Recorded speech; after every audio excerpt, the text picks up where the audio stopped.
But I decided to hold on to it just a little bit longer before bringing it out. Of course, because we definitely did not want to lean upon the obvious of what, of course, which will be brought out within this particular report, but we wanted to make sure that one's look a little deeper into what exactly was going on, at least at the time, and of course, much of the time that is happening after this particular report had came out. So much of what had been presented, of course, from the time of the supposed vulgar comments of the new suit, of course, President Trump speaking on many Caribbean and African nations.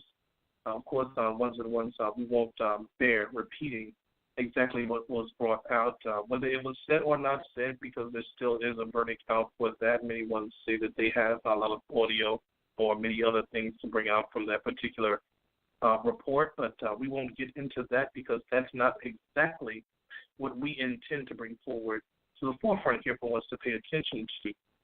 This is, and this report, interestingly enough, coming from a British Somalian reporter, a journalist that brought out a lot of interesting points that definitely should be highlighted and paid a lot more attention to, especially for ones of our own constituency and our fellowship and those of the like.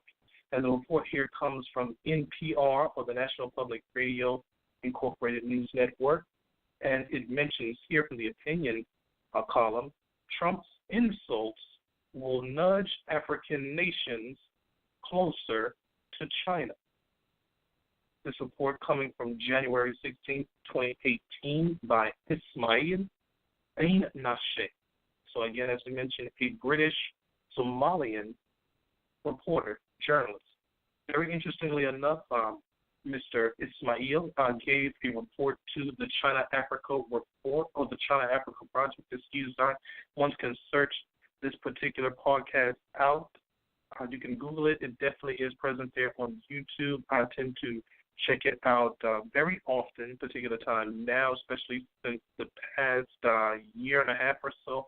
Many instances coming out that have been very intriguing, just to say the least, but a lot of interesting facts that continue to come out from the China-Africa project. The narrator there, I forget his name, it escapes at this particular moment, but he brings out a lot of interesting facts that have taken place over the past few years, especially with the rise of the BRICS nations. So that definitely has been I guess you could say a podcast that we definitely check out aside from our own here on the podcast of Discipleship Radio and a lot of our other fellowship platforms and our blogs. But definitely check into this one a lot often than not. But here, as this report mentions from Mr. Ismail Nashe, Trump's insults will nudge African nations closer to China. It reads as such. Last week, President Trump reportedly singled out Haiti, El Salvador, and African nations as expletive deleted countries, whose people were not the kind of immigrants wanted, quote unquote.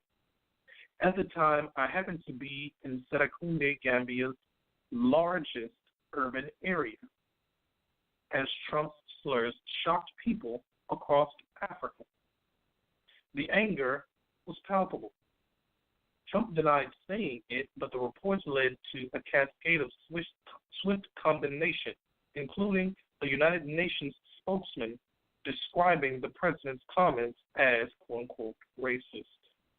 The African Union, an organization of 55 nations, expressed outrage and said it strongly believes that there is a huge misunderstanding of the African continent and its people by the current U.S. administration.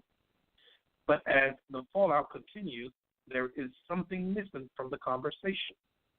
Trump's alleged vulgar insult comes at a time of strategic shift in Africa. In the past few weeks, I have been on the ground in West Africa, and everywhere I have gone, I have seen the presence of China. This is Mr. Ismail speaking.